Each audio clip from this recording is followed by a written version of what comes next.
어머니, 오지 마세요. 제 친어머니도 아니잖아요. 민석의 목소리가 전화기 너머로 날카롭게 꽂혔습니다. 정숙의 손에서 수화기가 미끄러질 뻔했지요. 가슴 한복판이 쩍 하고 갈라지는 느낌이었습니다. 귓가에 윙윙거리는 소리만 남고 세상의 모든 소리가 사라진 듯 했어요. 그래도 내가 널 키운 엄마인데. 목소리가 떨려 나왔지만 민석은 이미 전화를 끊은 뒤였습니다. 창밖으로는 늦가을 비가 추적추적 내리고 있었어요. 창가에 놓인 낡은 화분의 잎새 위로 빗방울이 떨어져 내렸지요. 그 화분은 민석이 초등학교 2학년 때 어버이날 선물로 사온 제라늄이었습니다. 15년이 넘은 지금도 매년 붉은 꽃을 피웠어요. 정숙은 벽에 걸린 달력을 바라봤습니다. 빨간 동그라미가 쳐진 오늘 날짜. 민석 상견례라고 꾹꾹 눌러 쓴 글씨가 눈에 들어왔어요. 그 옆에는 작은 하트 표시도 그려놓았지요. 아들이 검사가 되고 좋은 사람 만나 결혼한다는 소식에 얼마나 기뻤는지 모릅니다. 오지 말라니. 정숙은 천천히 옷장 앞으로 걸어갔어요. 오래된 나무 옷장 문이 삐걱 소리를 내며 열렸습니다. 안쪽에는 비닐 커버를 씌운 네이비색 정장이 걸려 있었지요. 백화점 세일 때 사서 큰일에만 꺼내 입는 정숙이 가진 가장 좋은 옷이었습니다. 방 구석 서랍장 위에는 민석의 성장 앨범이 가지런히 놓여 있었어요. 정숙은 천천히 첫 번째 앨범을 펼쳤습니다. 8살 민석의 까만 눈동자가 사진 속에서 반짝였어요.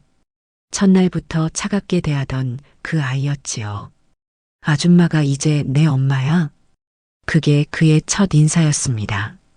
23, 꽃다운 나이에 애딸린 재취자리우로 들어간 정숙에게 세상은 너무 가혹했어요.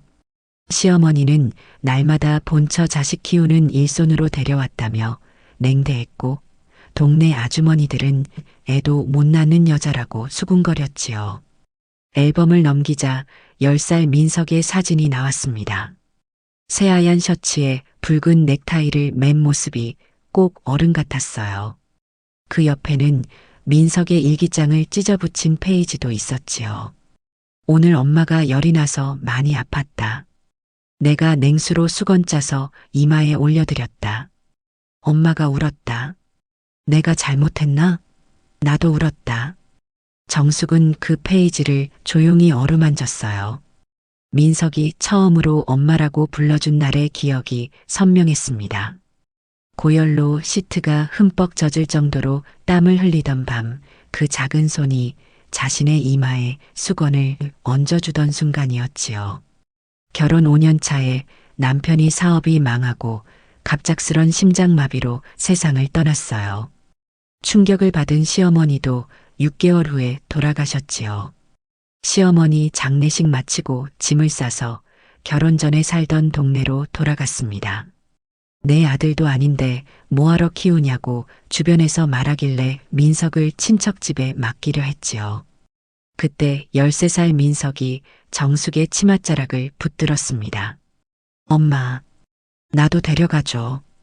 그날부터 정숙의 삶은 오직 민석을 위한 것이었어요. 새벽녘 포장마차로 시작해 공장 야간 근무, 빌딩 청소부, 식당 설거지, 손바닥이 갈라져 피가 날 때도 허리가 끊어질 듯 아플 때도 웃으며 견뎠습니다. 민석이 공부할 수 있게 작은 골방에 책상을 마련해주고 자신은 부엌에서 얇은 이불 하나 깔고 잤지요. 민석이 서울대 법대에 합격했을 때 정숙은 몰래 골목 뒤에서 울었어요. 그날 저녁 동네 분식집에서 소주 한 병으로 축하했지요. 기숙사비를 마련하기 위해 시장 노점상의 야채 박스를 나르며 번 돈을 봉투에 넣어 건넸습니다. 엄마가 더 잘했어야 했는데. 민석은 그날 처음으로 정숙의 거친 손을 잡고 울었지요. 그런데 이제는 오지 마세요. 친어머니도 아니잖아요. 라고 하니까 괘씸했습니다. 그리고 자신이 서글펐습니다. 정숙은 천천히 옷장 앞으로 걸어갔어요. 오래된 나무 옷장 문이 삐걱 소리를 내며 열렸습니다. 안쪽에는 비닐 커버를 씌운 네이비색 정장이 걸려 있었지요. 백화점 세일 때 사서 큰일에만 꺼내 입는 정숙이 가진 가장 좋은 옷이었습니다. 늘 가슴 한구석에 고이 접어두었던 기억들이 와르르 무너지는 소리가 들리는 듯 했습니다. 추운 겨울 새벽 민석의 감기약 사려고 없는 돈을 모아서 동전을 세던 손가락, 야간 자습 끝나고 골목길에 마중 나가던 발걸음, 동전 하나하나 모아 사준 축구공, 시장 구석 헌책방에서 찾아낸 참고서. 정숙은 화장대 서랍을 열었어요. 오래된 목걸이 하나가 반짝였습니다. 민석이가 대학 합격 후 아르바이트로 사준 진주 목걸이였지요. 목에 걸고 거울을 바라보니 눈가에 주름이 깊게 패인 55살 여인이 서 있었습니다. 그래도 가봐야겠다. 결심한 정숙은 버스를 2번 갈아타고 강남의 호텔로 향했어요. 상견례 장소를 알아내는 건 어렵지 않았습니다. 민석의 다이어리에 적혀 있었으니까요. 호텔 로비는 반짝이는 샹들리에와 대리석 바닥이 눈부셨어요. 정숙은 주눅 들지 않으려 등을 펴고 안내 데스크로 향했습니다. 실례합니다만 김민석 상견례가 열리는 장소를. 안내원은 정숙의 소박한 차림을 위아래로 훑더니 미소를 지었어요. 2층 매화룸입니다. 하지만 지금 행사 중이라. 정숙은 고개를 끄덕이고 조용히 2층으로 향했습니다. 매화룸 문 앞에 서자 심장이 쿵쾅거렸어요. 얇은 문틈으로 웃음소리와 대화소리가 새어나왔지요. 문틈 사이로 민석의 모습이 보였습니다. 맞춤 정장을 입고 바른 자세로 앉아 있었어요. 목에 맨 넥타이는 얼마 전 정숙이 백화점에서 사준 것이었지요. 맞은편에는 단정한 차림의 신부 가족이 앉아 있었습니다. 하지만 그들의 표정은 어딘가 경직되어 있었어요. 어머님은 안 오시나요? 예비 장인의 질문이 들렸습니다. 민석은 순간 굳었다가 곧 미소 지었어요. 아버지는 돌아가셨고 어머니는 없습니다. 정숙의 가슴이 찢어지는 듯 했어요. 없다니. 이 세상에서 지워버린 것처럼. 발걸음을 물리려는 순간 복도 저편에서 이상한 움직임이 눈에 들어왔습니다. 검은 유니폼을 입은 2 남자가 서류 봉투를 주고받고 있었어요. 오늘 안에 결혼 성사시켜야 돼. 김 검사 쪽에서 움직임 수상해. 정숙의 등골이 오싹해졌습니다. 김 검사라니? 민석은 서울지검 특수부 검사였어요. 그리고 맞은편에 앉은 신부 아버지의 얼굴, 어디선가 본 듯한 느낌이 들었지요. 정숙은 주변 화분 뒤로 몸을 숨기고 그들의 대화를 더 들었습니다. 이상한 느낌이 들었어요. 마치 이 상견례가 정상적인 만남이 아닌 것 같았지요. 가문 어른들 모두 압력 넣었으니 오늘 안에 끝내라는 짓이다. 이 혼사만 성사되면 검찰 수사 무마된다. 정숙의 머릿속에 번개처럼 생각이 스쳤어요. 민석이 왜 자신을 밀어냈는지, 왜 없다고 했는지 짐작이 갔습니다. 이건 사랑의 만남이 아니라 수사를 위한 작전이었던 거예요. 그녀는 복도 끝 비상계단으로 재빨리 향했습니다. 그곳에서 커다란 화분 뒤에 몸을 숨기고 휴대폰을 꺼냈어요. 민석에게 문자를 보내야 했지요. 아들아, 엄마가 여기 있다. 그 사람들 대화 들었다. 조심해라. 하지만 손가락이 떨려 글자가 잘못 눌러졌습니다. 정숙은 한숨을 내쉬고 다시 써내려갔어요. 그때 누군가 그녀의 어깨를 툭 쳤습니다. 여기서 뭐 하시는 거죠? 고개를 들어보니 검은 양복을 입은 건장한 남자가 그녀를 내려다보고 있었어요. 눈빛이 차갑고 날카로웠습니다. 정숙은 침착하게 일어났어요. 가슴은 두근거렸지만 목소리는 흔들리지 않았지요. 제 아들, 김민석의 어머니입니다. 남자의 눈이 커졌어요. 그가 귀에 단 이어피스로 뭔가 말하려는 순간 정숙은 과감하게 행동했습니다.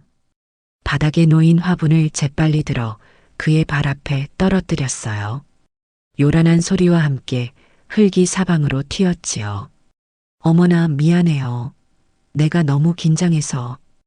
혼란을 틈타 정숙은 재빨리 복도를 지나 매화룸으로 향했습니다. 문을 열고 당당하게 걸어 들어갔어요. 모든 시선이 그녀에게 쏟아졌지요. 민석아. 민석의 얼굴이 창백해졌어요.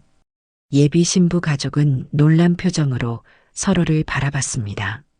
실례합니다만 제 아들과 잠시 이야기를 나눠야겠습니다. 정숙의 목소리는 단단했어요. 민석은 자리에서 일어나 어머니에게 다가왔습니다. 그의 눈에는 당혹감과 함께 안도감이 스쳤지요. 복도로 나온 민석이 낮은 목소리로 물었어요. 엄마, 어떻게 여기에? 들었다, 아들아. 내가 지금 위험한 수사를 하고 있는 것도, 이 사람들이 널 이용하려는 것도. 민석의 눈이 커졌어요. 엄마, 엄마는 없는 사람이 아니야. 신부 아버지, 30년 전 그 사람을 구했던 사람이지. 조태식, 그 사람을 알아. 그가 지금 저기 앉아 있지? 민석의 표정이 달라졌습니다. 어머니가 모든 것을 알고 있다는 사실에 놀란 듯 했어요. 이제 내 일을 제대로 해. 그리고 다시는 엄마를 없는 사람이라고 하지 마. 정숙은 당당하게 다시 매화룸으로 들어갔어요. 모든 눈길이 그녀에게 쏠렸지만 그녀는 흔들리지 않았습니다. 정숙은 예비 신부 아버지 앞에 똑바로 섰어요. 조태식 씨 기억하십니까? 1987년 인천 숭이동 하숙집에서. 조태식의 얼굴이 하얗게 변했습니다. 그의 손에 들린 티스푼이 테이블 위로 떨어졌어요. 정숙 씨? 그 순간 방 안의 공기가 얼어붙었습니다. 민석은 어머니와 조태식을 번갈아 바라봤어요. 신부는 당황한 표정으로 자리에서 일어났지요. 정숙은 담담하게 말했습니다. 우리 이야기는 다음으로 미뤄야 할 것 같네요. 제 아들이 중요한 수사를 하고 있거든요. 그녀가 손을 들자 문이 열리며 경찰들이 들어왔습니다. 민석이 미리 연락해둔 것이었어요. 정숙은 아들이 신속하게 상황을 장악하는 모습을 지켜봤습니다. 조직 폭력배 연루 혐의로 조사할 것이 있습니다. 모두 자리에 앉아주십시오. 정숙은 조용히 뒤로 물러섰어요. 가슴이 뿌듯했습니다. 자신이 키운 아들이 세상의 정의를 바로 세우는 모습을 보는 것. 그리고 무엇보다 자신을 지우려 했던 그 아들에게 자신의 존재를 당당히 보여준 것. 복도에서 민석이 다가와 정숙의 손을 꼭 잡았어요. 그의 눈에는 눈물이 고여 있었습니다. 미안해요, 엄마. 엄마를 지키려고, 위험에 빠뜨리지 않으려고. 정숙은 미소 지었어요. 엄마는 내가 생각하는 것보다 강하단다. 내가 없다고 말한 그 순간에도 엄마는 내 곁에 있었어. 민석의 눈에서 눈물이 흘러내렸습니다. 서울지검 특수부 검사가 된 후 처음 보이는 눈물이었지요. 어머니, 내가 세상에서 가장 사랑하는 사람. 정숙은 민석의 이마에 가볍게 입을 맞추었어요. 그리고 조용히 속삭였습니다. 엄마도 널 세상에서 가장 사랑한단다. 피보다 더 진한 게 있다면 그건 우리가 함께 흘린 눈물이겠지. 호텔 밖으로 나오자 가을비가 그친 후에 맑은 하늘이 펼쳐져 있었습니다. 햇살이 정숙의 얼굴을 비추었어요. 그녀의 눈가에 깊게 패인 주름이 더 선명해 보였지만 그 눈빛은 어느 때보다 강인하게 빛나고 있었지요. 그날 밤 정숙은 돌아와 아무 말 없이 거실불도 켜지 않은 채 앉아 있었어요. 창밖으로 도시의 불빛이 희미하게 비쳐 들어왔습니다. 정적 속에서 벽시계의 초침 소리만이 똑딱거리며 흘러갔어요. 민석은 아직 돌아오지 않았습니다. 아마도 체포된 조직원들 조사로 밤을 새울 테지요. 정숙은 천천히 몸을 일으켜 민석의 방으로 향했습니다. 문을 열자 민석의 냄새가 코끝을 스쳤어요. 청량한 샴푸 향과 함께 묵직한 책 냄새가 뒤섞인 오직 민석만의 향기였지요. 벽에는 대학 졸업장과 사법연수원 수료증이 나란히 걸려 있었습니다. 그 옆으로 초등학교 때 받은 효행상 상장도 함께 있었어요. 정숙은 그것을 손끝으로 살짝 어루만졌습니다. 책상 위에는 민석의 깔끔한 필체로 가득 찬 메모장이 놓여 있었어요. 흑곰 조직 수사일지라고 적힌 표지가 눈에 들어왔지요. 정숙은 한숨을 내쉬며 앉았습니다. 아들이 이렇게 위험한 일을 하고 있었다니. 시선을 돌리자 책상 아래 작은 금고가 눈에 들어왔어요. 몇 달 전 민석이 설치했던 것이지요. 엄마, 중요한 서류는 이제 여기 보관할 거예요 라고 했던 기억이 났습니다.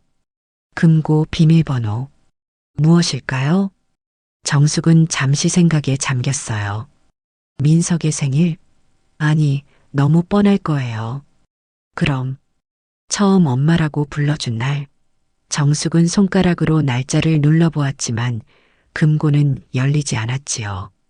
바닥에 떨어진 양복 재킷이 눈에 들어왔습니다. 정숙은 습관처럼 주머니를 확인했어요. 지폐나 영수증이 남아있지 않은지 세탁 전에 항상 확인하던 손길이었지요. 재킷 안주머니에서 조심스레 접힌 메모지 한 장이 나왔습니다. 5.11 24.7조의 딸과 접촉 성공. 정숙의 손이 떨렸어요. 낯선 숫자들과 짧은 메모. 금고 비밀번호처럼 보였습니다. 떨리는 손으로 숫자를 눌렀어요. 딸깍 금고 문이 열렸습니다. 안에는 몇 개의 서류 봉투가 정리되어 있었어요.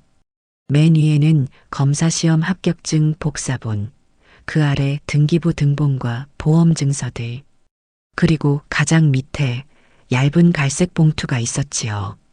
무언가에 이끌리듯 정숙은 그 봉투를 꺼냈습니다. 봉투 안에는 검찰청 내부 용지에 작성된 문서와 빨간색 노트가 들어 있었어요. 노트를 조심스럽게 펼치자 민석의 단정한 글씨체가 눈에 들어왔습니다. 첫 장엔 이렇게 적혀 있었지요. 흑곰 조직 엑스파일 내사 중. 위장 접촉 진행. 다음 장을 넘기자 더 충격적인 내용이 나왔어요. 조폭 수뇌부 직계 가족과 접촉 중. 예비 신부 양측 이름 암호화. 그리고 그 아래 정숙은 아들의 볼펜 글씨를 읽으며 숨이 턱 막혔습니다. 위장 결혼. 조직 내부 접근 위한 작전 중. 정숙의 손에서 노트가 미끄러져 바닥에 떨어졌어요. 이제 모든 것이 명확해졌습니다. 민석이 왜 그렇게 어머니를 상견례장에 오지 말라고 했는지, 자신을 없는 사람이라고 했는지, 그 모든 것이 작전의 일부였던 거예요. 어머니를 위험에서 보호하기 위한. 정숙은 거실로 나가 베란다 창고로 가서 오래된 철제 과자 상자를 꺼냈어요. 그 시절 과자 상자는 가장 안전한 보관함이었지요. 상자 안에는 시집가기 전 어린 시절의 오래된 사진들을 모아놨습니다. 역시 거기 사진 한 장이 있었습니다. 인천 숭이동의 어느 하숙집 앞, 정숙의 젊은 얼굴 옆에 서 있는 낯선 청년. 맞주름 바지에 허리춤 높게 맨 벨트, 뿔테 안경 너머로 불안하게 웃고 있는 청년. 그의 눈빛은 서툴지만 간절했고 그 사진 아래 연필로 흐릿하게 적혀 있었지요. 조태식. 1987년 봄. 숭이동 하숙집. 정숙의 손가락이 사진 위를 더듬었어요. 30년도 더 된 기억이 물밀듯이 밀려왔습니다. 어머니의 하숙집을 도와 일하던 시절, 그곳에 살던 조용한 법대생이었어요. 주머니엔 늘 소주 한 병, 밤마다 계단에 쭈그리고 앉아있던 그 청년. 그날 밤의 기억이 선명하게 떠올랐어요. 문을 두드리는 소리에 잠에서 깬 정숙은 무심코 문을 열었습니다. 그곳에 조태식이 서 있었어요. 온몸이 피투성이가 되어 떨고 있었지요. 누가 날 따라옵니다. 제발. 그날따라 어머니는 친척 결혼식 때문에 고향에 내려가 있었어요. 정숙은 아무 망설임 없이 문을 열고 그를 방 안에 끌어들였지요. 하지만 얼마 지나지 않아 그는 조직폭력행위 혐의로 경찰에 잡혀갔어요. 하숙집 여자가 도와줬다는 누명까지 뒤집었었지요. 정숙은 조사를 받았고 하숙집도 곧 문을 닫아야 했습니다. 그 사건 이후 정숙의 인생은 달라졌어요. 밤마다 이불 속에서 혼자 울었습니다. 날마다 왜 이런 팔자냐 싶었지요. 정숙은 깊은 생각에서 깨어나 사진을 금고에 다시 넣었어요. 하지만 그 순간 뭔가 눈에 띄는 것이 있었습니다. 사진 아래에 숨겨져 있던 또 다른 메모. 조태식, 현재 조태호. 한마음 캐피탈 대표이사 그 아래로 주소와 연락처가 적혀 있었어요.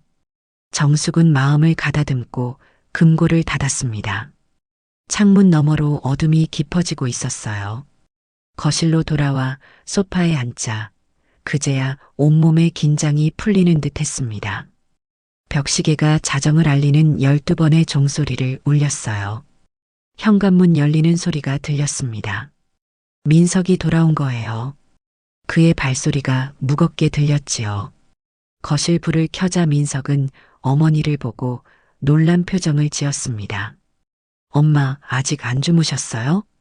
정숙은 조용히 미소 지었어요. 기다리고 있었어. 민석은 무거운 발걸음으로 다가와 소파에 털썩 주저앉았습니다. 그의 얼굴은 피곤해 보였어요. 넥타이는 풀려 있고 와이셔츠는 구겨져 있었지요. 오늘 많은 일이 있었어요. 정숙은 아무 말 없이 일어나 부엌으로 향했어요. 냉장고에서 밑반찬과 국을 꺼내 데우기 시작했지요. 민석의 허기진 모습을 보니 마음이 아팠습니다. 밥상을 차리는 동안 민석은 소파에 기대어 눈을 감고 있었어요. 그 얼굴은 마치 8살 때처럼 순수해 보였습니다. 정숙은 민석을 불러 식탁으로 이끌었지요. 먹어, 아들. 그리고 말해. 내가 할 수 있는 일이 있다면 말이야. 민석은 깜짝 놀란 표정으로 어머니를 바라봤어요. 엄마, 뭘 알고 계신 거예요? 정숙은 미소 지었습니다. 엄마가 모르는 게 뭐가 있겠니? 민석은 숟가락을 들다 멈추었어요. 눈에 눈물이 고였지요. 엄마, 내가 오지 말라고 한 건. 정숙은 손을 들어 아들의 말을 막았습니다. 알아. 엄마를 지키려고 한 거지. 민석의 표정이 풀어졌어요. 그는 천천히 밥을 떠먹기 시작했습니다. 한 술, 두 술. 마치 어린 시절처럼 허겁지겁 먹는 모습이 안쓰러웠지요. 조태식. 그 사람이 왜 엄마를 알아봤어요? 정숙은 깊은 숨을 내쉬었어요. 30년 전 내가 목숨을 구해준 사람이야. 그리고 그 때문에 내 인생이 바뀌었지. 민석의 눈이 커졌어요. 지금 내가 수사하는 흑곰 조직의 그 조태식이요? 정숙은 고개를 끄덕였습니다. 그가 조직의 우두머리인 조태호가 된 거지. 민석은 숟가락을 내려놓았어요. 그의 눈빛이 날카로워졌지요. 6개월 동안 잠복 수사를 해왔어요. 이번 상견례도 조직 핵심부에 접근하기 위한 작전이었고요. 그런데 엄마가. 정숙은 미소 지었어요. 엄마가 내 작전을 망쳤니? 민석은 고개를 저었습니다. 아니요, 오히려. 엄마 덕분에 조직이 혼란스러워했어요. 조태식이 갑자기 체포에 저항하지 않고 자백을 시작했거든요. 정숙의 눈이 커졌어요. 자백을? 네. 30년 전 은인에게 진 빚을 갚는다면서요. 방 안에 정적이 흘렀습니다. 창밖으로 희미한 달빛이 들어왔어요. 테이블 위에 놓인 프리지아 향기가 은은하게 퍼졌지요. 그런데 엄마 어떻게 오늘 상견례 장소를 알았어요? 제가 일부러 알려드리지 않았는데. 정숙은 빙그레 웃었어요. 엄마는 내 다이어리도 챙기고 옷주머니도 확인하는 사람이란다. 민석의 눈가에 미소가 번졌습니다. 그는 어머니의 손을 꼭 잡았어요. 엄마, 항상 내 곁에 계셔주세요. 내가 잠시 미친 말을 했어요. 엄마를 지키려고 해도 그렇지지 그런 말을 하다니. 정숙은 아들의 머리를 쓰다듬었습니다. 마치 어린 시절 그가 잠들기 전 항상 해주던 그 손길 그대로. 창가에 놓인 오래된 시계가 새벽 1시를 알렸어요. 이제 좀 쉬어라. 내일도 바쁜 하루가 될 테니. 민석은 고개를 끄덕이며 자리에서 일어났어요. 그런데 문득 멈춰서더니 뒤돌아보았지요. 엄마 혹시 조태식에 대해 더 아는 게 있으세요? 그 사람 과거에 관한 거요. 정숙은 잠시 생각에 잠겼어요. 그날 밤 이불 속에 숨겨준 청년, 몰래 놓고 간 선물들, 그리고 갑자기 사라진 뒤 하숙집이 문을 닫게 된 이유. 너무 많은 기억이 뒤엉켜 있었지요. 내일 이야기하자. 오늘은 너무 긴 하루였어. 민석은 이해한다는 듯 고개를 끄덕였어요. 하지만 눈빛은 여전히 호기심으로 가득했지요. 내일 아침 사무실로 와주실래요? 조태식을 직접 만나봐야 할 것 같아요. 정숙은 천천히 고개를 끄덕였습니다. 30년 만에 그를 다시 만난다니. 가슴 한구석이 조용히 떨렸어요. 민석이 방으로 들어간 후 정숙은 오랫동안 거실에 앉아 있었습니다. 창밖에서는 가로등 불빛 아래 은행나무 잎이 바스락거리며 떨어지고 있었어요. 도시의 야경이 어둠 속에서 반짝였지요. 그녀는 서랍에서 오래된 앨범을 꺼냈습니다. 낡은 페이지를 넘기자 민석의 성장 과정이 한 장 한 장 펼쳐졌어요. 초등학교 입학식, 중학교 체육대회, 고등학교 졸업식. 그 모든 순간을 정숙은 혼자 지켜봤지요. 마지막 페이지에는 민석의 검사 임용식 사진이 있었습니다. 까만 정장에 단정한 넥타이를 맨 민석이 자랑스럽게 서 있었어요. 그 옆에 작은 정숙의 모습. 이전 사진들과 달리 이 사진에서 민석은 어머니의 어깨에 팔을 두르고 있었지요. 정숙은 그 사진을 오랫동안 바라봤어요. 그리고 앨범을 덮으며 중얼거렸습니다. 내 아들, 이제는 내가 너를 지키는 게 아니라 내가 세상을 지키는구나. 오래된 벽시계의 초침 소리만이 정막 속에서 똑딱거렸어요. 내일은 또 다른 하루가 시작될 테지요. 30년 전의 과거와 현재가 만나는 날. 정숙은 깊은 숨을 들이마시며 눈을 감았습니다. 이른 아침 정숙은 평소보다 일찍 일어났어요. 잠을 설친 탓인지 눈가에 푸른 그늘이 내려앉았지만 마음은 오히려 맑았습니다. 버스 3번을 갈아타고 서울지검 앞에 도착했어요. 육중한 회색 건물이 아침 햇살에 반짝였습니다. 정문 경비에게 민석의 이름을 말하자 미리 연락을 받았는지 곧바로 안내해 주었지요. 민석의 사무실은 생각보다 소박했어요. 책상 위에는 서류 더미가 높이 쌓여 있었고 벽에는 수사 관련 사진들이 붙어 있었습니다. 한쪽 벽에 걸린 가족 사진이 눈에 들어왔어요. 민석의 초등학교 운동회 날 정숙이 손수 만든 김밥을 먹이는 장면이었지요. 민석은 어머니를 보자 자리에서 벌떡 일어났어요. 어머니 오셨군요.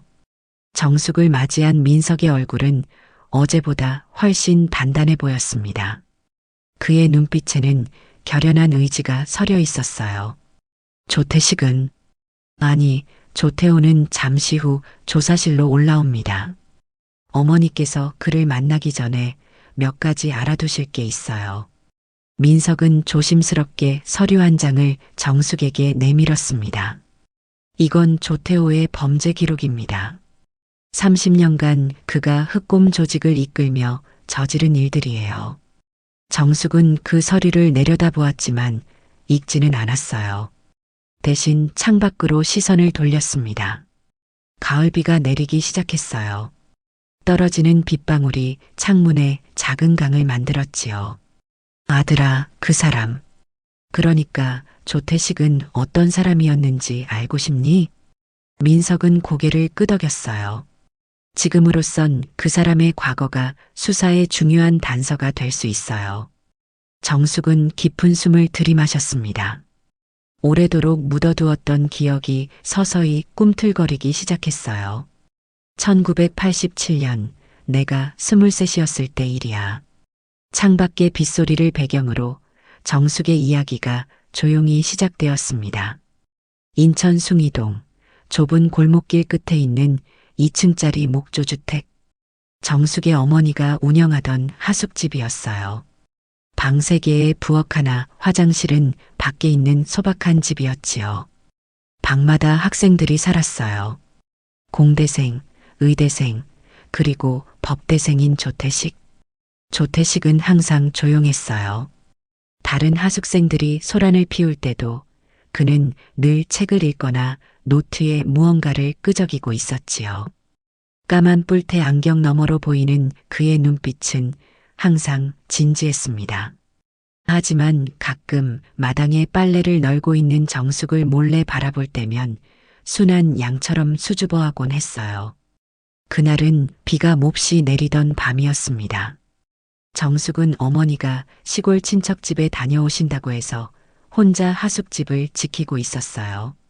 늦은 시간 현관문이 요란하게 두드려졌습니다. 누구세요? 정숙이 조심스레 물었을 때 쉰 목소리가 들려왔어요. 나예요.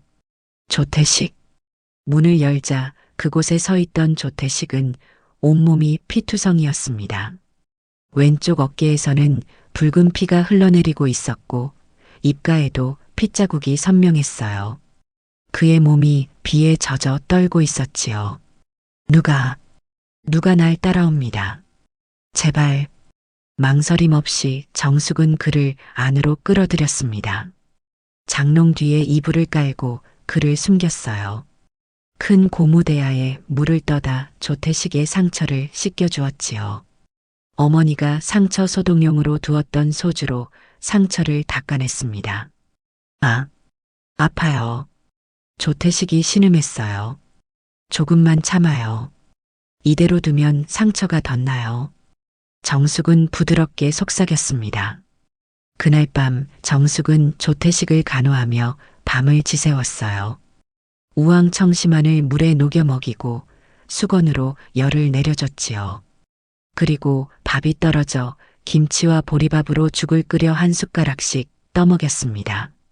새벽녘 열이 조금 내린 조태식이 정숙의 손을 잡았어요.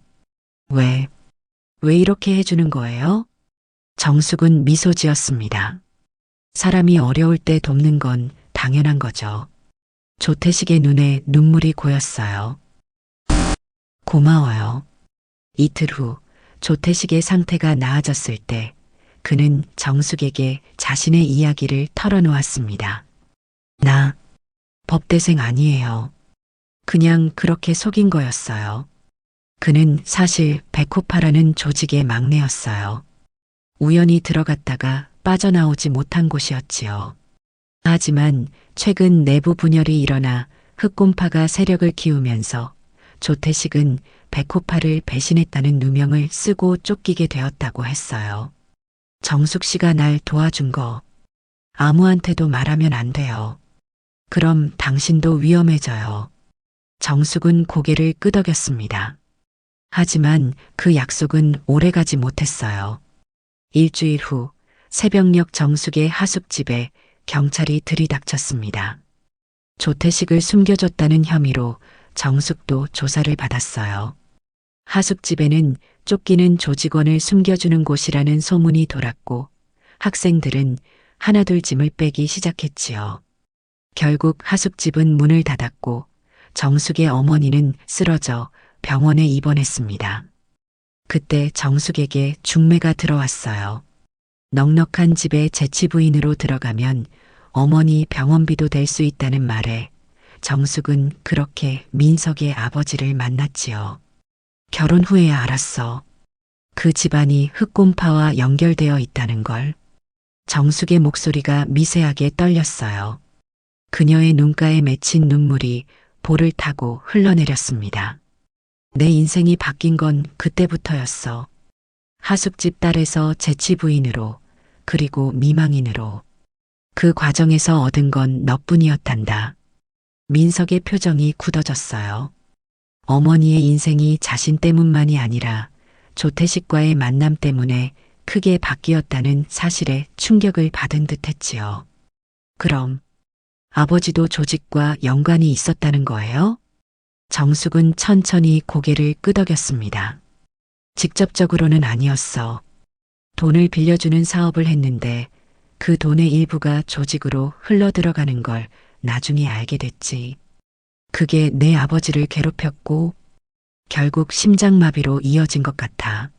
사무실 안에 무거운 침묵이 내려앉았어요. 창밖의 빗소리만이 그 정적을 깨트렸습니다. 문이 열리고 젊은 직원이 고개를 내밀었어요. 김 검사님, 조태호가 도착했습니다. 민석은 자리에서 일어났습니다. 어머니, 준비됐어요? 정숙은 침착하게 고개를 끄덕였어요. 30년 만에 다시 만나는 조태식. 그녀의 마음은 이상하게도 평온했습니다. 조사실은 차갑고 딱딱했어요. 정중앙에는 테이블 하나와 의자 3개가 놓여 있었지요. 그리고 테이블 너머에 조태호, 아니 조태식이 앉아 있었습니다. 30년의 세월이 지났지만 정숙은 그를 단번에 알아보았어요. 이제는 흰머리가 섞이고 주름이 깊게 팬 얼굴이지만 안경 너머로 보이는 그 진지한 눈빛은 변하지 않았지요. 조태식의 눈이 정숙을 향하자 그의 표정이 급격히 변했어요. 놀라움, 부끄러움, 그리고 어딘가 모를 안도감이 뒤섞인 표정이었습니다. 정숙 씨. 그의 목소리는 30년 전보다 한층 깊고 무거워져 있었어요. 하지만 그 속에 담긴 떨림은 여전했지요. 민석은 정숙의 어깨에 손을 얹고 조용히 속삭였습니다. 제가 옆에 있을게요. 정숙은 고개를 저었어요. 괜찮아. 우리끼리 이야기해야 할 것 같구나. 잠시 망설이던 민석은 마지못해 조사실을 나갔습니다. 유리창 너머로 민석과 몇몇 검사들이 두 사람을 지켜보고 있었지만 조사실 안에는 정숙과 조태식만이 남겨졌어요. 침묵이 흘렀습니다. 형광등 불빛 아래 두 사람의 그림자가 벽에 길게 드리워졌어요. 정숙이 먼저 입을 열었습니다. 오랜만이네요, 조태식 씨. 조태식은 양손으로 얼굴을 가렸다가 천천히 내렸어요. 그의 눈가에는 희미한 물기가 맺혀 있었습니다. 그날 이후로 당신에게 한 번도 제대로 사과하지 못했소. 정숙은 담담하게 물었어요. 왜 그렇게 사라졌나요? 경찰에 잡혀간 후 소식이 끊겼어요. 조태식의 목소리가 갈라졌습니다. 당신을 지키기 위해서였소. 내가 옆에 있으면 당신도 위험해질 테니까. 그는 천천히 주머니에서 낡은 종이 한 장을 꺼냈어요. 몇 번이고 접었다 폈는지 구겨진 종이었지요. 조태식이 그것을 정숙에게 내밀었습니다. 이거 30년 동안 간직해왔소. 정숙은 조심스럽게 그 종이를 펼쳤어요. 자신이 쓴 글씨였습니다. 하숙집에서 조태식에게 남겼던 쪽지였지요. 밥 먹고 약 꼭 챙겨 드세요. 열나면 이 수건으로 이마 닦아요. 정숙. 그 아래에는 작은 꽃 그림도 그려져 있었어요. 서툴지만 정성 들여 그린 프리지아였지요. 조태식의 눈에서 눈물이 흘러내렸습니다. 당신 덕에 살았소. 그날 국밥. 지금도 기억나오. 정숙의 눈시울도 뜨거워졌어요. 보리밥하고 김치밖에 없어서 짠맛도 그릇에 묻은 김치 국물 자국도 당신이 냉장고에서 꺼낸 깍두기도 정숙은 옛 기억에 잠겨 미소 지었어요. 반찬이라고는 그것밖에 없었으니까요. 그날 이후 나는 매일 당신을 봤소. 하지만 말 한마디 못했소. 당신이 나 같은 놈 때문에 곤란해질까봐. 조태식의 어깨가 떨렸어요. 그의 단단한 외모 뒤에 숨겨진 30년의 후회가 마치 댐이 무너지듯 쏟아져 나왔습니다. 날 구해준 당신.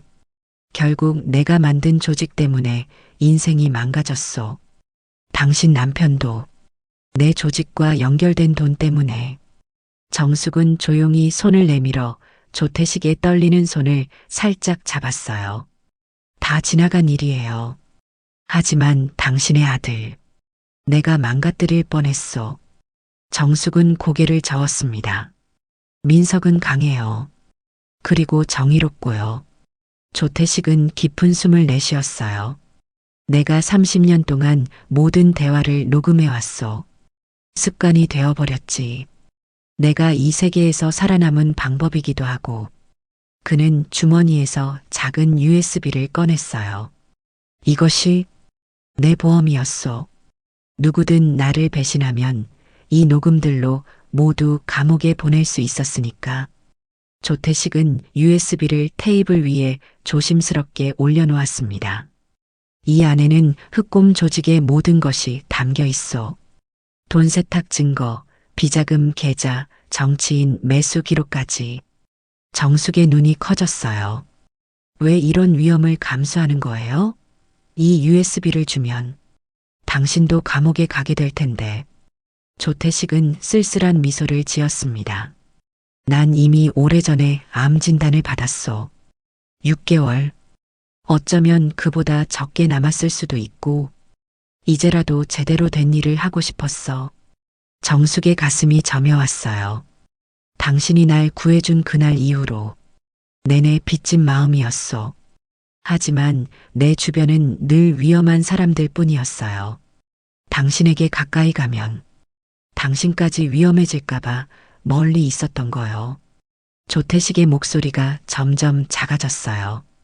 당신 아들이 검사가 됐다는 소식을 들었을 때, 그리고 우연히 우리 조직을 수사한다는 걸 알게 됐을 때, 운명이라는 생각이 들었소. 이제라도 그날의 은혜를 갚을 기회가 왔다고 말이요. 정숙은 조태식의 손을 놓고 USB를 집어들었어요. 이건 그 아이를 위한 일입니다. 당신이 주는 건 은혜가 아니라 책임입니다. 조태식은 고개를 끄덕였습니다. 그의 눈가에 잠시 그늘이 드리웠어요. 알고 있어. 내 인생의 잘못된 선택이 당신과 당신 아들의 인생까지 바꿔놓았으니. 정숙은 잠시 말을 멈추고 창밖을 바라봤어요. 비가 그치고 햇살이 빌딩 사이로 비치기 시작했습니다. 빗줄기가 조사실 창을 통해 들어와 테이블 위에 반짝였지요. 그래도 한 가지는 감사해요. 조태식이 고개를 들었어요. 정숙은 따뜻한 미소를 지었습니다. 당신 덕분에 민석을 만났어요. 그 아이는 내 인생의 전부예요. 조태식의 입가에도 희미한 미소가 번졌지요. 당신은 참 대단한 어머니였소.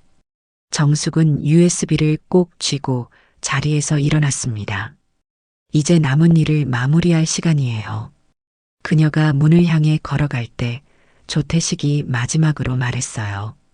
정숙 씨, 당신은 지금도 봄이요. 정숙은 문득 걸음을 멈췄습니다. 그리고 고개를 살짝 돌려 미소 지었어요. 조태식 씨도 여전히 그 청년 같네요. 문이 열리고 민석이 안으로 들어왔어요. 그는 어머니의 눈가에 맺힌 눈물을 보고 걱정스러운 표정을 지었지만 정숙은 손을 들어 괜찮다는 신호를 보냈습니다. 여기 있어. 정숙은 USB를 민석에게 건넸어요. 이것으로 모든 것을 끝낼 수 있을 거야. 민석은 USB를 받아들며 고개를 끄덕였습니다. 그의 눈빛에는 결연한 의지가 담겨 있었어요. 어머니, 집에서 기다려주세요. 이제부터는 제 일입니다. 정숙은 아들의 뺨을 살짝 쓰다듬었습니다. 그래, 내 일을 마무리해라. 엄마는 항상 내 편이란다. 민석의 눈에 감사의 눈빛이 어렸어요. 정숙은 마지막으로 조태식을 바라봤습니다. 그는 테이블에 모로 앉아 창밖을 바라보고 있었어요. 30년 동안 그가 품어온 무거운 짐이 이제야 조금 가벼워진 듯 했지요. 정숙은 조사실을 나와 긴 복도를 걸었습니다. 높은 천장에서 내려오는 햇살이 그녀의 발걸음을 비추었어요. 그녀는 가방에서 작은 손거울을 꺼내 자신의 얼굴을 바라봤습니다. 주름진 눈과 하얗게 섞인 머리카락, 그리고 세월의 흔적이 깊게 새겨진 입가. 하지만 그 눈빛만은 30년 전 하숙집 딸의 그것과 다르지 않았어요. 순수하고 따뜻하고 그리고 무엇보다 강인한. 정숙은 거울을 다시 가방에 넣고 검찰청을 빠져나왔습니다. 가을비가 그친 뒤에 싱그러운 공기가 그녀를 반겼어요. 그녀는 깊은 숨을 들이마시며 하늘을 올려다봤습니다. 이제 끝이 보이는구나. 버스 정류장으로 향하는 그녀의 걸음은 가볍고 당당했어요. 오랜 세월 동안 어깨를 짓눌렀던 무게가 조금은 덜어진 듯 했지요. 그리고 무엇보다 아들 민석에 대한 믿음이 그녀의 가슴을 따뜻하게 데우고 있었습니다. 정숙이 집에 돌아온 것은 오후 3시경이었어요. 문을 열자마자 이상한 기운이 감지되었습니다. 방금 누군가 다녀간 듯한 느낌이 들었지요. 현관 앞 신발장이 살짝 열려 있었고 거실 테이블 위 프리지아 화분이 조금 옮겨진 것 같았어요. 발소리를 죽이며 조심스럽게 집안을 둘러보았습니다. 아무도 없었지만 확실히 누군가 다녀간 흔적이 여기저기 있었어요. 부엌 싱크대 위에 놓인 고추장통은 분명 정숙이 마지막으로 사용한 위치가 아니었고 냉장고 문에 붙은 메모지도 조금 삐뚤어져 있었지요. 정숙은 전화기를 들어 민석에게 연락하려 했지만 곧 마음을 바꿨어요. 아들은 지금 중요한 수사를 마무리하는 중일 테니 괜한 걱정을 끼치고 싶지 않았지요. 창문을 통해 아파트 앞 주차장을 내려다보니 낯선 검은색 그랜저 차량이 서 있었습니다. 창문이 짙게 썬팅되어 있어 안은 보이지 않았지만 가끔 담배 연기가 피어오르는 것이 보였어요. 정숙의 등줄기로 식은땀이 흘렀습니다. 분명 조직의 사람들이 지켜보고 있는 거예요. 조태식이 검찰에 협조하고 있다는 사실을 알게 된 조직원들이 복수하려는 것일까요? 대문벨이 울렸어요. 정숙은 조심스럽게 인터폰 화면을 들여다봤습니다. 경비원으로 보이는 남자가 서 있었지요. 하지만 어딘가 낯설었어요. 이 아파트 경비원은 대개 나이든 이동준 아저씨인데 이 사람은 훨씬 젊고 건장해 보였습니다. 정숙은 인터폰을 받지 않았어요. 대신 부엌 서랍에서 가위를 꺼내 몸에 지닌 채 조용히 방 안에 숨었습니다. 민석이 집에 올 때까지 기다릴 작정이었지요. 10분쯤 지났을까 다시 벨소리가 울렸어요. 이번에는 더 길게, 더 강하게. 정숙의 심장이 빠르게 뛰었습니다. 인터폰 화면을 보니 이번에는 배달원 복장을 한 사람이었어요. 손에는 작은 택배 상자를 들고 있었지요. 배달 왔습니다. 인터폰을 통해 들리는 목소리가 어딘가 어색했어요. 정숙은 여전히 대답하지 않았습니다. 그녀는 조용히 민석의 방으로 들어가 전화를 집어들었어요. 하지만 전화선이 끊어져 있었지요. 휴대폰을 확인하니 신호가 잡히지 않았습니다. 누군가 전파 방해 장치를 설치한 것 같았어요. 두려움이 밀려왔지만 정숙은 침착함을 유지했습니다. 30년 전 조태식을 숨겼던 그날처럼 그녀는 위기 앞에서 강인했어요. 생각해, 정수가. 어떻게 해야 할까? 창문을 통해 옆집 베란다로 건너갈 수 있을까 싶었지만 15층 높이에서 그건 너무 위험했어요. 비상구로 빠져나가는 것도 생각해 봤지만 아마 이미 누군가가 지키고 있을 거라 생각했지요. 갑자기 현관문 쪽에서 열쇠를 조작하는 소리가 들렸어요. 정숙은 숨을 죽였습니다. 천천히 소리 없이 부엌으로 가서 가위를 꺼내 들었지요. 현관문이 천천히 열렸어요.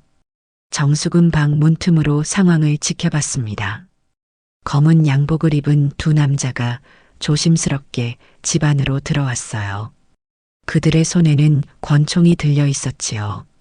이봐, 정말 여기 있는 거 맞아? 첫 번째 남자가 속삭였어요. 조용히 해. 분명 잠복하면서 집에 들어가는 걸 봤다니까. 아직 집에 있을 거야. 두 번째 남자가 대답했습니다. 정숙은 침대 아래로 몸을 숨겼어요. 심장이 터질 듯이 뛰었지만 소리 내지 않으려 입술을 깨물었지요. 남자들의 발소리가 점점 가까워졌습니다. 여기 있는 것 같은데? 방문이 서서히 열렸어요. 검은 구두를 신은 발이 문턱을 넘었습니다. 정숙은 숨을 참았어요. 어디 있나? 남자가 침대 위를 뒤지기 시작했습니다. 곧 침대 밑을 확인할 것이 분명했어요. 정숙은 가위를 꽉 쥐고 최후의 방어를 준비했지요. 그때 거실에서 갑자기 요란한 소리가 들렸습니다. 와, 누구야 이거? 방 안의 남자가 급히 밖으로 뛰쳐나갔어요. 정숙은 조심스럽게 침대 밑에서 나와 방문 틈으로 밖을 내다봤습니다. 거실에 서 있는 건 민석이었어요. 그가 언제 돌아온 걸까요? 민석은 한 손에 서류 가방을 들고 다른 손으로는 권총을 조직원을 향해 겨누고 있었지요. 움직이지 마. 나 검찰청 김민석 검사다. 두 조직원이 당황한 듯 서로를 바라봤어요.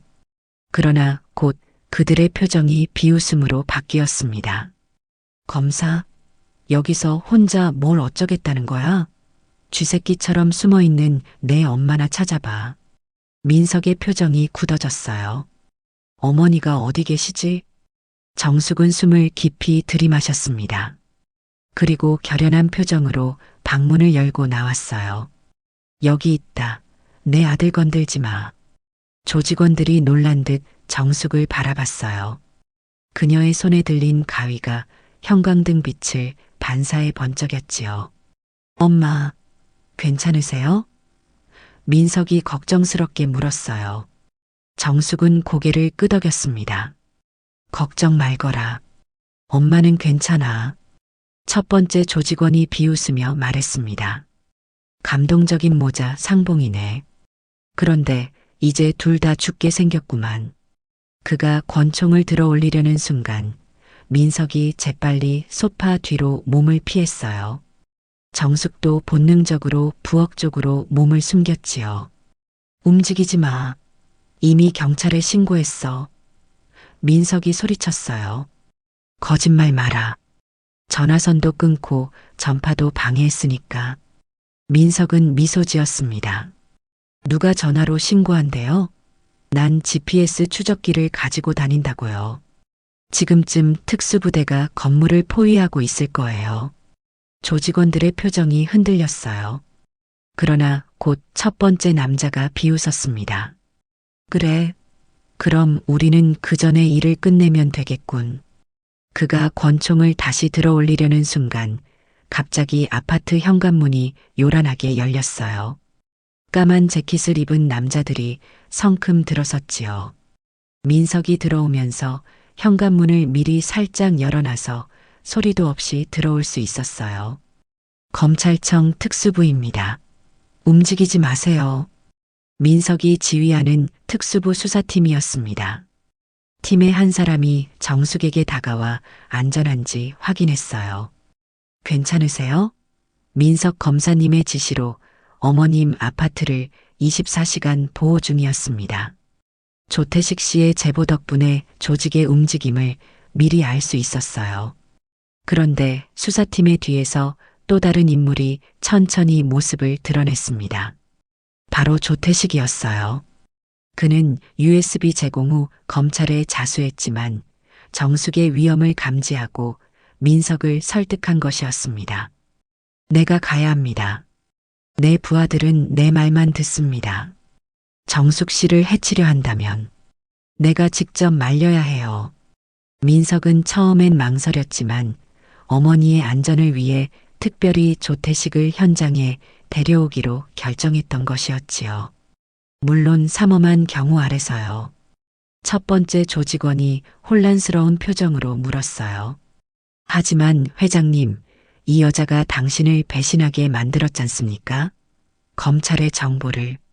조태식은 고개를 저었습니다. 아니, 내가 스스로 선택한 거야. 이제 모든 걸 끝내야 할 때가 왔으니까. 그가 민석을 향해 고개를 돌렸어요. 김 검사, USB 내용은 잘 조사하고 있나? 민석은 조심스럽게 소파 뒤에서 나왔습니다. 네. 지금 특수부 전체가 그 증거로 조직을 뿌리 뽑고 있어요. 조태식은 미소 지었어요. 그것은 30년 만에 짐을 내려놓은 사람의 해방감에 가득 찬 미소였지요. 좋아. 그럼 난 이제 가도 되겠군. 조직원들이 혼란스럽게 서로를 쳐다봤어요. 회장님, 어디로 가신다는? 조태식은 그들을 무시한 채 정숙을 바라봤습니다. 그의 눈빛은 30년 전 그 청년의 것으로 돌아간 듯 했어요. 정숙 씨, 이제 다 괜찮을 거예요. 당신과 아드님, 더 이상 위험하지 않을 겁니다. 정숙은 깊은 눈빛으로 조태식을 바라봤어요. 그녀의 눈에는 감사와 용서, 그리고 어딘가 모를 슬픔이 깃들어 있었지요. 고마워요, 조태식 씨. 그때 밖에서 갑자기 사이렌 소리가 들렸어요.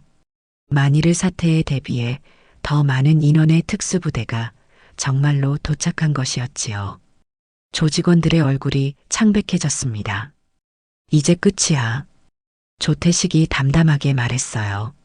너희들 총 내려놓고 얌전히 나가라. 더 이상 피 흘릴 필요 없어. 두 조직원은 망설이다가 조태식의 눈빛에 압도되어 결국 권총을 바닥에 내려놓았어요. 민석이 재빨리 달려와 총을 치웠지요. 고맙습니다, 조태호 씨. 민석이 진지하게 말했어요. 조태식은 미소 지었습니다. 아니, 조태식이라고 불러주게. 그게 내 진짜 이름이니까. 문 밖에서 소란스러운 발소리가 들렸어요. 특수부대원들이 복도를 가득 메우고 있었지요. 그들은 신속하게 들어와 두 조직원을 체포했습니다. 김 검사님, 괜찮으십니까? 선임 수사관이 물었어요. 민석은 고개를 끄덕였습니다. 네, 우린 괜찮습니다. 이분들을 특수부로 데려가 주세요. 정숙은 조용히 부엌 의자에 앉았어요. 갑작스러운 상황에 온몸의 긴장이 풀리며 피로가 몰려왔지요. 민석이 곧 다가와 어머니의 어깨를 감쌌습니다. 엄마, 정말 괜찮으세요? 많이 놀라셨죠? 정숙은 아들을 올려다보며 미소 지었어요. 괜찮다, 아들. 엄마는 내가 생각하는 것보다 강하단다. 민석은 어머니의 손을 꼭 잡았습니다. 죄송해요. 엄마를 위험에 빠뜨려서. 정숙은 고개를 저었어요. 내 탓이 아니야. 엄마는 내가 자랑스럽단다. 그때 조태식이 다가왔습니다. 그는 이제 체포된 조직원처럼 수갑이 채워져 있었어요. 김 검사, 나도 데려가 주시겠소? 민석은 조태식을 바라봤어요. 그의 눈에는 감사와 존경이 담겨 있었지요. 법적으로는 그래야 합니다. 하지만 협조자로서 최대한 선처를 요청할게요. 조태식은 고개를 끄덕였습니다. 그리고 정숙을 향해 마지막으로 미소 지었어요. 다음에 뵐 수 있을지 모르겠소. 하지만 인생에서 당신을 만난 건 내게 일어난 가장 좋은 일이었소. 정숙의 눈가에 눈물이 맺혔지만 그녀는 꾸준히 미소를 유지했어요. 다음에 만나면 국밥 한 그릇 제대로 대접할게요. 조태식의 눈가에도 미소가 번졌지요. 그는 수사관들에게 이끌려 나가기 전 마지막으로 한마디를 더했습니다. 당신은 여전히 봄이요.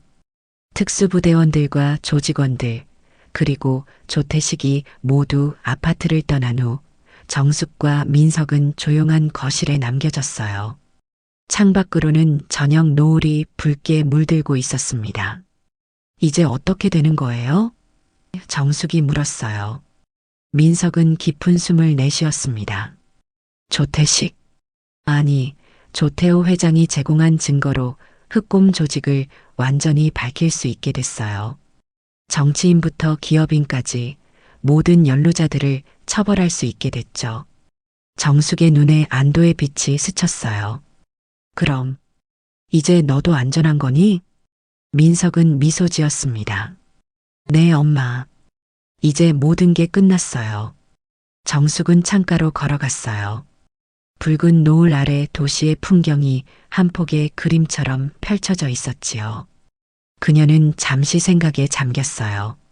조태식이 정말 암에 걸렸대? 민석은 조용히 고개를 끄덕였습니다. 의료 기록을 확인했어요. 췌장암 말기예요. 의사들 말로는 6개월도 채 남지 않았대요. 정숙의 눈가에 슬픔이 어렸어요. 세상의 빚을 갚고 떠나려나 보네. 민석은 어머니 곁으로 다가가 어깨를 감쌌습니다. 아마도요. 하지만 엄마에 대한 빚은 오늘 갚았을 거예요. 정숙은 고개를 저었어요. 빚이 아니라 인연이지. 저녁 노을이 점점 짙어지며 방 안을 붉게 물들였어요. 정숙과 민석은 오랫동안 말없이 그 풍경을 바라봤습니다. 30년간의 그림자가 마침내 걷히고 새로운 시작을 알리는 붉은 석양이 그들을 감싸 안았지요. 정숙은 문득 민석에게 물었어요. 아들아, 그런데 원래 결혼할 예정이었던 그 사람은 정말 조직의 딸이었니? 민석은 잠시 망설이다 말했습니다. 윤서는 정말 조태식 씨의 친딸이에요. 하지만 아버지의 범죄 행각을 알게 된 뒤 몇 년 전부터 검찰에 정보를 제공해 왔어요. 그녀는 아버지가 만든 조직의 피해자들을 보면서 고통받았고 결국 정의를 선택했죠. 조태식 씨도 딸이 자신을 배신했다는 사실을 알고 있었지만 딸을 보호하기 위해 모른 척했던 겁니다. 그가 조직을 무너뜨리기로 결심한 이유 중 하나도 딸에게 깨끗한 미래를 주고 싶어서였어요. 정숙의 눈이 커졌어요. 그럼 진짜 연인은 아니었던 거니? 민석의 볼이 붉게 물들었습니다. 처음엔 그랬어요. 하지만 서로 마음이 생겼어요. 작전은 끝났지만 우리 관계는. 정숙은 따뜻하게 미소 지었어요. 그렇구나. 그럼 이제 진짜 상견례를 해야겠네. 민석의 얼굴에 밝은 미소가 번졌습니다. 네, 엄마. 이번엔 제대로 정말 자랑스럽게 어머니를 소개할게요. 정숙은 아들의 손을 꼭 잡았어요. 이제 다시는 없는 사람이 아닌 가장 자랑스러운 어머니로서. 창밖의 노을이 점점 짙어지며 그들 앞에 새로운 내일이 기다리고 있었습니다. 2달이 지났습니다. 겨울의 문턱에 선 서울거리는 화려한 조명과 연말 분위기로 들뜨기 시작했어요. 정숙은 거실 창가에 서서 민석이 건넨 청첩장을 내려다보고 있었습니다. 하늘색 바탕에 금빛 글씨로 새겨진 글자가 오후 햇살에 반짝였지요. 김민석, 조윤서의 결혼식에 초대합니다. 청첩장에는 작은 손글씨 메모도 있었어요. 어머니, 이번엔 진짜입니다. 가장 소중한 분을 가장 자랑스럽게 모시겠습니다. 정숙은 청첩장을 가슴에 품었어요. 2달 전 있었던 일은 마치 긴 악몽처럼 느껴졌지만 그 덕분에 많은 것이 달라졌습니다.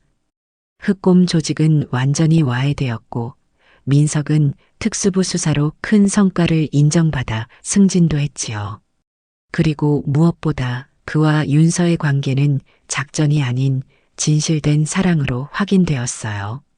거실 테이블 위에는 오늘 아침 배달된 신문이 펼쳐져 있었습니다. 일면에는 조폭 두목의 양심선언, 30년 조직범죄 실체 밝혀져라는 제목의 기사가 실려 있었어요. 조태식의 얼굴 사진도 있었지요. 그는 법정에서 담담하게 자신의 죄를 고백했다고 합니다. 정숙은 창밖을 내다봤어요. 이제 더 이상 검은 차량이 집 앞에 주차되어 있지 않았고 낯선 이들의 감시도 없었습니다. 초인종 소리가 들렸어요. 정숙이 문을 열자 민석과 윤서가 서 있었습니다. 윤서는 단정한 차림의 단아한 여성이었어요. 몇 번 만났지만 여전히 정숙 앞에서는 조금 긴장한 듯 보였지요. 어머니, 안녕하세요. 윤서가 공손히 인사했어요. 어서 와, 윤서야. 정숙은 따뜻하게 그녀를 맞이했습니다. 민석은 어머니에게 꽃다발을 건넸어요. 노란 프리지아와 물방울꽃이 어우러진 정성 어린 꽃다발이었지요. 어머니, 오늘 특별한 손님이 오실 거예요. 민석이 말했어요. 정숙의 눈썹이 살짝 올라갔습니다. 특별한 손님? 그때 현관에서 다시 초인종이 울렸어요. 민석이 문을 열자 휠체어에 앉은 노인이 보였습니다. 간호사 한 명이 휠체어를 밀고 있었지요. 조태식이었어요. 그는 많이 야위어 있었습니다. 2달 사이 몸무게가 한참 빠진 듯했고 안색도 좋지 않았어요. 하지만 그의 눈빛만은 여전히 또렷했지요. 정숙을 바라보는 눈에는 깊은 감정이 담겨 있었습니다. 들어오세요. 정숙이 문을 활짝 열었어요. 조태식의 휠체어가 거실로 들어왔습니다. 민석은 간호사에게 고개를 끄덕여 잠시 밖에서 기다려달라는 신호를 보냈어요. 그리고 정숙과 윤서에게도 살짝 눈짓했지요. 저희는 잠시 다른 방에 있을게요.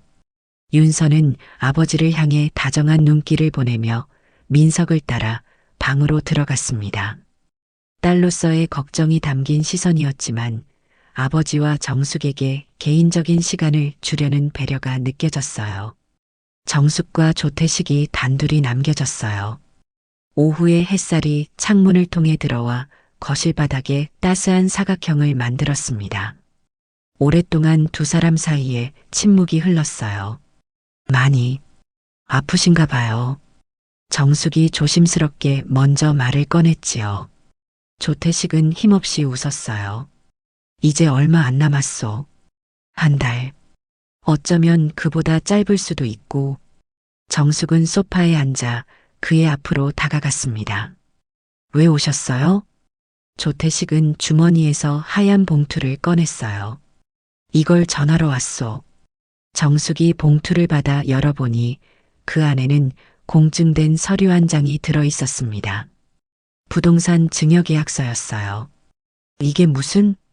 내가 가진 전 재산 중 합법적인 것들은 모두 자선단체 기부에 기부했소. 하지만 한 채의 집만은 당신에게 주고 싶었소. 정숙은 놀란 눈으로 서류를 바라봤어요. 왜 저에게? 30년 전 당신이 나를 하룻밤 재워준 그 집. 내가 찾아서 샀소. 인천 숭이동. 당시엔 낡은 하숙집이었지만 지금은 새 건물이 들어섰지. 그곳이 내 인생에서 유일하게 평화를 느꼈던 곳이요. 정숙의 눈가에 눈물이 맺혔어요. 하지만 저는 이런 걸 받을 수 없어요. 조태식은 천천히 고개를 저었습니다. 받아주시오. 내 마지막 소원이요. 그의 손이 미세하게 떨리는 것이 보였어요.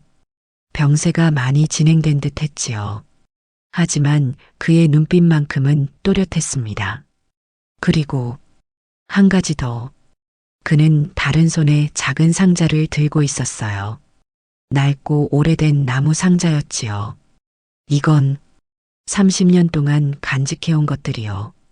정숙이 상자를 열자 그 안에는 여러 가지 낡은 물건들이 고이 접혀 있었어요. 하숙집에서 정숙이 쓰던 손수건, 그녀가 조태식에게 건넸던 쪽지들, 그리고 조태식이 그녀에게 선물했던 작은 손거울까지. 이 모든 걸 간직하셨어요? 정숙의 목소리가 떨렸어요. 조태식의 눈에 눈물이 고였습니다. 내 인생에서 가장 소중한 추억들이었어. 윤서의 엄마가 죽은 후에도 이 상자는 늘 내 곁에 있었어. 정숙은 상자 속의 물건들을 하나하나 살펴봤어요. 맨 밑에는 오래된 사진 한 장이 있었습니다. 하숙집 앞에서 찍은 청년 시절의 조태식과 정숙의 모습이었지요. 기억나시오? 그날 처음으로 용기를 내어 사진을 같이 찍자고 했었지. 정숙은 미소 지었어요. 네, 기억해요. 제가 말했죠. 이런 낡은 집에서 뭐하러 사진을 찍냐고. 조태식도 따뜻하게 웃었습니다. 그래도 결국 찍었지. 내 생에 가장 행복했던 순간 중 하나였소. 두 사람 사이에 정적이 흘렀어요. 서로가 지나온 30년의 세월을 생각하며 말없이 바라보았지요. 왜? 정숙이 마침내 입을 열었어요. 왜 그때 저를 찾아오지 않으셨어요? 하숙집이 망하고 제가 재치로 들어가야 했을 때 조태식의 눈빛이 슬픔으로 가득 찼습니다. 그땐 내가 당신에게 다가갈 자격이 없었어. 내 주변은 위험한 사람들 뿐이었고 나 자신도 점점 그들처럼 변해가고 있었지. 게다가 윤서 엄마와 결혼한 후였소. 그는 깊은 한숨을 내쉬었어요. 당신을 지키려면 멀리 있어야 한다고 생각했소. 그게 내가 할 수 있는 유일한 보답이라 생각했지. 정숙은 무릎을 꿇고 조태식의 손을 잡았어요. 그의 손은 차갑고 마르고 약했지만 따뜻한 기운이 느껴졌습니다. 저를 지키기 위해 저를 멀리서 보며 살았군요. 조태식의 눈에서 눈물이 떨어졌어요. 그럴 수밖에 없었소. 당신은 내 인생의 빛이었으니까. 윤서 엄마에게도 미안했지만 마음 한구석은 늘 당신을 향해 있었소. 갑자기 조태식이 심하게 기침을 했어요. 입가에 붉은 핏자국이 번졌지요. 정숙은 재빨리 일어나 물을 가져다 주었습니다. 괜찮으세요? 정숙의 목소리에 걱정이 묻어났어요. 조태식은 고개를 끄덕였습니다. 이제 시간이 많지 않아서 그래요. 민석을 불러올까요? 아니면 윤서를. 조태식은 고개를 저었어요. 아니요. 이대로. 좀 더 당신과 이야기하고 싶소. 정숙은 다시 그의 앞에 앉았습니다. 이번에는 소파가 아닌 바닥에 무릎을 꿇고 앉아 그의 눈높이에 맞췄어요. 30년 전 그날 밤 내가 피투성이가 되어 찾아왔을 때 왜 나를 도와주었소? 정숙은 잠시 생각에 잠겼어요. 도움이 필요한 사람이었으니까요. 그게 전부예요. 조태식은 쓸쓸하게 웃었습니다. 그 단순한 선행이 내 인생을 바꿨소. 그리고 당신의 인생도. 정숙은 미소 지었어요. 맞아요. 제 인생도 바뀌었죠. 하지만 후회하지 않아요. 후회하지 않는다고? 조태식의 목소리가 떨렸어요. 그렇게 살아온 덕분에 민석을 만났으니까요. 제 인생에서 가장 소중한 보물이에요. 조태식의 얼굴에 안도와 행복이 스쳤어요. 그 아이를 잘 키웠소. 정의로운 사람으로. 이제 내 딸을 맡길 수 있어 다행이요. 맞아요. 제가 가장 자랑스러워하는 부분이에요. 윤서도 아버지를 닮아 용기 있는 선택을 했군요. 두 사람은 오랫동안 말없이 서로를 바라봤어요. 30년의 세월이 그들 사이를 가로질러 흐르는 듯 했습니다. 행복과 슬픔, 그리움과 후회, 모든 감정이 뒤섞인 침묵이었지요. 아이들의 결혼식 언제였더라? 조태식이 물었어요. 다음 달 첫째 주 토요일이에요. 정숙이 대답했습니다. 조태식의 눈에 슬픔이 깃들었어요. 그때까진 버티지 못할 것 같소? 내 딸을 직접 신랑에게 데려다 주지 못할 것 같아 마음이 아프오. 정숙의 눈가에 눈물이 고였습니다. 꼭 오셔야 해요. 윤서도 분명 아버지가 함께하길 원할 거예요. 아이들과 상의해서 결혼식을 더 당겨야겠어요. 조태식은 미소 지었어요. 최선을 다해보겠소. 하지만 그는 주머니에서 작은 봉투를 하나 더 꺼냈습니다. 이건 민석과 윤서에게 주는 내 결혼 선물이요. 비록식에 참석하지 못하더라도 정숙은 그 봉투를 받았어요. 안에는 제주도의 작은 별장 소유권 서류가 들어 있었습니다. 제주도에 있는 내 별장이요. 아이들의 신혼여행을 거기서 보내면 좋을 것 같아서 윤서가 어릴 때 자주 가던 곳이기도 하오. 정숙은 고개를 끄덕였어요. 고마워요. 직접 주시지요. 제가 두 사람에게 잘 전해줄게요. 조태식은 갑자기 손을 뻗어 정숙의 얼굴을 조심스럽게 어루만졌습니다. 그의 손길은 떨리고 약했지만 따뜻했어요. 당신은 30년 전이나 지금이나 내 인생에서 만난 가장 아름다운 사람이요. 정숙의 볼 위로 눈물이 흘러내렸어요.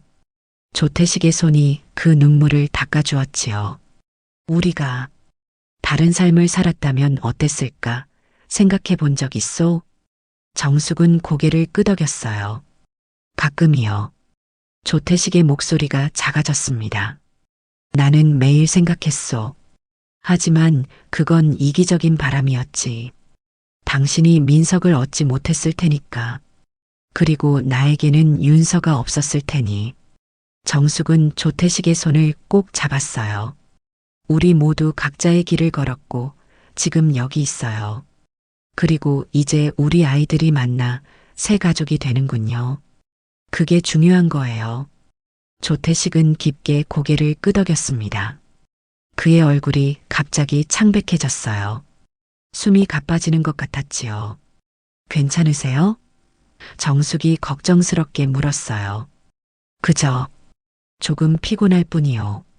그는 힘없이 웃었어요. 이제 가봐야 할 것 같소? 윤서를 불러주시겠소? 정숙은 재빨리 민석과 윤서를 불렀습니다. 두 사람이 방에서 나와 상황을 살폈어요. 아버지, 괜찮으세요? 윤서가 걱정스럽게 아버지 곁으로 다가갔어요. 많이 피곤해 보여요. 이제 쉬셔야 할 것 같아. 정숙이 말했어요. 민석은 고개를 끄덕이고 간호사를 불렀어요. 조태식의 휠체어가 문 쪽으로 향하기 전 그는 마지막으로 정숙을 바라봤습니다. 한 가지만 더 말해도 될까요? 정숙은 고개를 끄덕였어요. 30년 동안 당신은 내 마음속에 늘 봄이었소. 어둡고 차가운 내 인생의 유일한 따뜻함이었지. 정숙의 눈에서 눈물이 흘러내렸어요. 조태식 씨도 제 기억 속에선 항상 그 청년 그대로였어요. 조태식은 마지막으로 미소 지었습니다.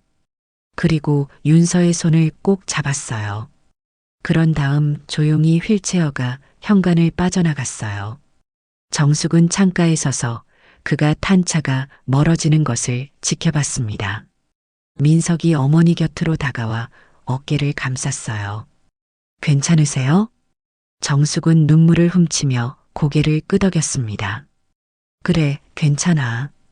어머니에게 특별한 분이셨나 봐요. 정숙은 창밖을 바라보며 미소 지었어요. 그는 내 인생을 바꾼 사람이었지. 윤서가 조심스럽게 다가와 정숙의 다른 쪽 어깨를 감쌌습니다. 어머니, 제가 아버지에 대해 많은 것을 알게 됐어요. 아버지가 평생 간직해온 마음도요. 앞으로 저도 엄마라고 불러도 될까요? 정숙의 눈이 다시 촉촉해졌어요. 그녀는 윤서를 부드럽게 안아주었습니다. 물론이지, 윤서야. 세 사람은 따뜻한 차를 마시며 거실에 앉았어요. 정숙은 조태식이 남긴 상자를 민석과 윤서에게 보여주었습니다. 이건 윤서 아버님이 30년 동안 간직해온 물건들이란다. 윤서는 상자 속 물건들을 조심스럽게 살펴봤어요. 정숙이 쓴 쪽지, 손수건, 사진. 모두 소중히 보관된 추억이었지요. 아버지는 이런 걸 항상 소중히 여겼어요. 저도 몰랐던 아버지의 모습이네요. 윤서의 눈에도 눈물이 고였습니다. 정숙은 고개를 끄덕였습니다. 그 사람은 그런 사람이었어. 겉으로는 강해 보였지만 내면은 여전히 그 청년 그대로였지. 윤서가 사진을 집어들었어요. 정말 멋있는 이야기예요. 마치 영화 같아요. 아버지의 마음이 이렇게 깊었다니. 정숙은 미소 지었습니다. 인생은 때로 영화보다 더 드라마틱하단다. 민석은 어머니의 손을 꼭 잡았어요. 정숙의 눈가에 다시 눈물이 고였어요. 알아. 참 이상한 인연이지? 이제 우리는 한 가족이 되는구나. 민석은 고개를 끄덕였습니다. 어쩌면 어머니도 그분을. 정숙은 창밖을 바라봤어요. 석양이 빌딩 사이로 붉게 물들고 있었습니다. 다른 삶이었다면 어땠을까 생각해 본 적은 있어. 하지만 그랬다면 너를 만나지 못했을 테니 후회는 없단다. 민석의 눈가에도 눈물이 맺혔어요. 어머니, 정숙은 아들의 손을 꼭 잡았습니다. 내 인생에서 가장 소중한 건 너였어. 항상 그랬고 앞으로도 그럴 거야. 그리고 이제는 윤서도 우리 가족이 되었구나. 윤서는 조용히 자리에서 일어나 부엌으로 향했어요. 차를 더 끓이러 간다며 모자에게 조용한 시간을 주려는 배려였지요. 민석은 어머니를 꼭 안았어요. 앞으로는 제가 어머니를 행복하게 해드릴게요.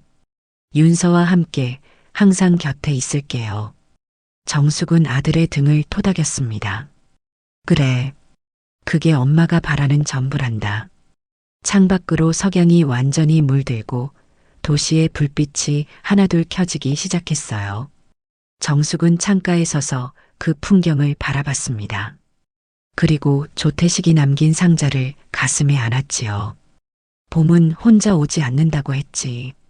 그녀의 입가에 따뜻한 미소가 번졌어요. 내 말이 맞았어. 봄은 항상 누군가의 손을 잡고 오는구나. 석양이 완전히 저물고 밤이 찾아왔어요. 정숙의 아파트 창가에는 따뜻한 불빛이 켜졌습니다. 그 불빛 속에서 세 사람의 실루엣이 평화로운 모습으로 움직이고 있었지요. 마치 오랜 겨울을 지나 드디어 찾아온 봄날의 약속처럼 말입니다. 오늘 이야기가 마음에 드셨다면 좋아요와 구독, 알람 설정 잊지 마세요.